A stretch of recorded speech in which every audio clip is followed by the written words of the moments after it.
Mr. Leon Perera.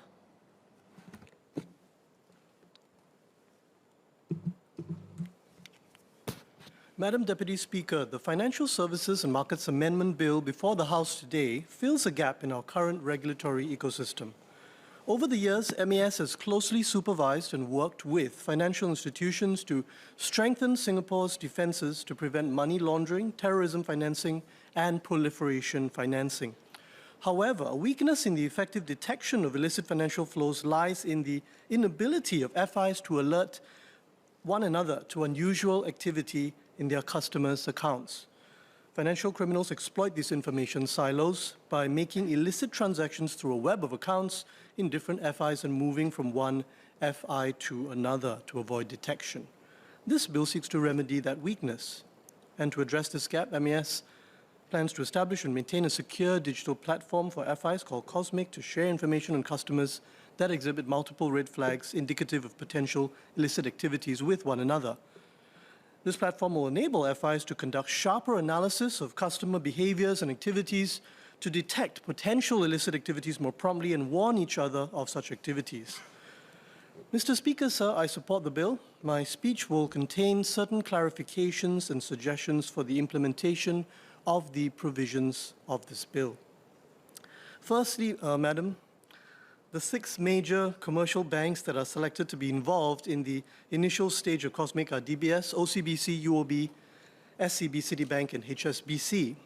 While starting with these banks with the largest local network might make sense, they are also the banks with the least to lose in turning down customers and are likely to have the most resources to pursue and file suspicious transaction reports, or STRs, or perform deep dives into customer networks and relationships. In comparison, it is the smaller offshore and private banks that would perhaps benefit more from such a network of information sharing and provide the most insight. And to exemplify this, MAS withdrew the merchant banking license of one such FI, Falcon Private Bank, in 2016, as well as another, BSI Bank. In 2021, MAS fined the Singapore branch of another such FI, Bank J. Safra Sarasin Limited, for AML/CFT compliance lapses. These banks are also the ones which would, in my opinion, likely face the most pushback from customers and special purpose vehicles set up to obfuscate identities when it comes to asking know your client or KYC questions. Adding a select group of such smaller offshore private banks into the startup group of FIs for Cosmic would be advisable. I encourage the government to consider doing this as soon as practicable. After all, in its response to the consultation with FIs, MAS said that the initial phase would last as long as 2 years, which is a fairly long time.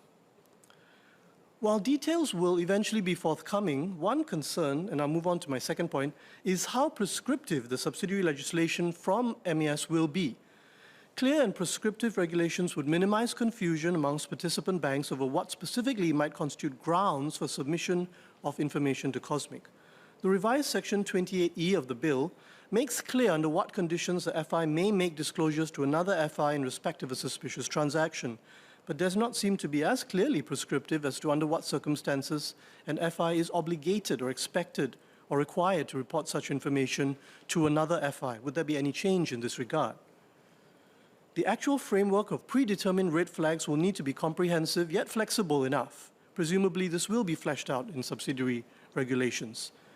Otherwise, MAS and/or the Suspicious Transaction Reporting Office, STRO, could become inundated with questions over whether such and such a transaction should be submitted to Cosmic, to which the reply might be that the banks should conduct their own assessment and submit the information if deemed appropriate. In other words, Madam Deputy Speaker, sufficiently clear and prescriptive guidelines on what constitutes a transaction that should be submitted to another FI via Cosmic would be critical to prevent confusion and possible over-submission of information.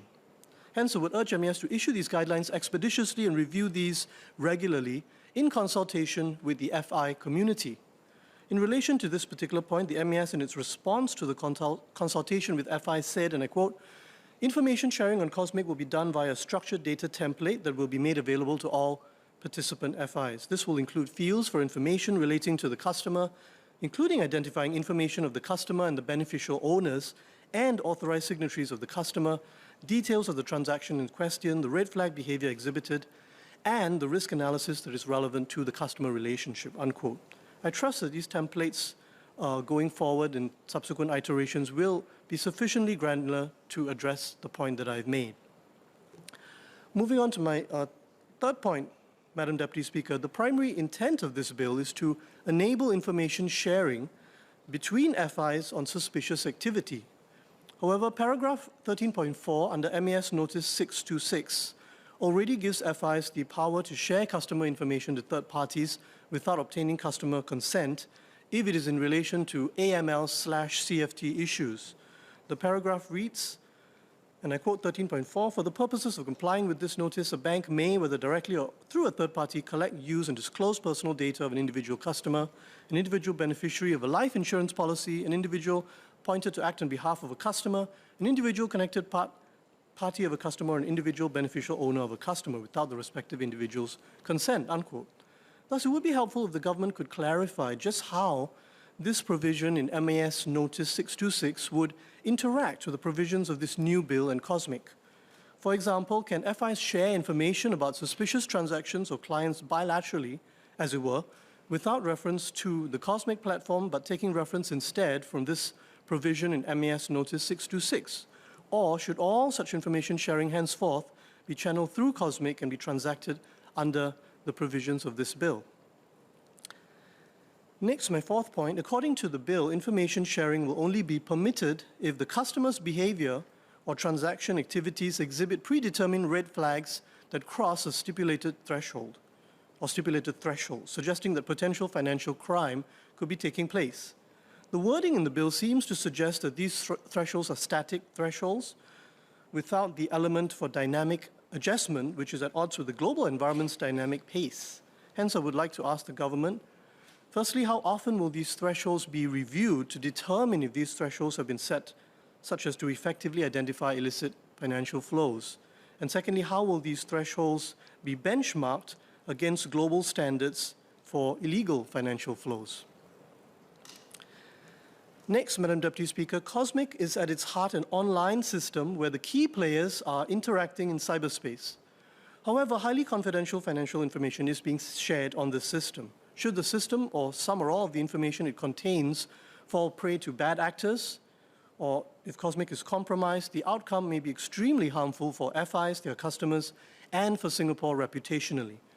Thus, a key concern is how COSMIC will be secured. Who will be responsible for the integrity of the system? Would it be a special team at MAS, or would this be outsourced to another government agency or private company, and if so, which one? In conclusion, Madam Deputy Speaker, the bill before us marks a significant step in enabling FIs to share information on suspicious patterns of behavior with respect to anti-money laundering, terrorist financing, and proliferation financing goals. The new system thus created will need to rest on clear regulatory guidelines, frequently reviewed amidst a dynamic global financial services and financial crime environment, as well as powerful cybersecurity defenses. Thank you.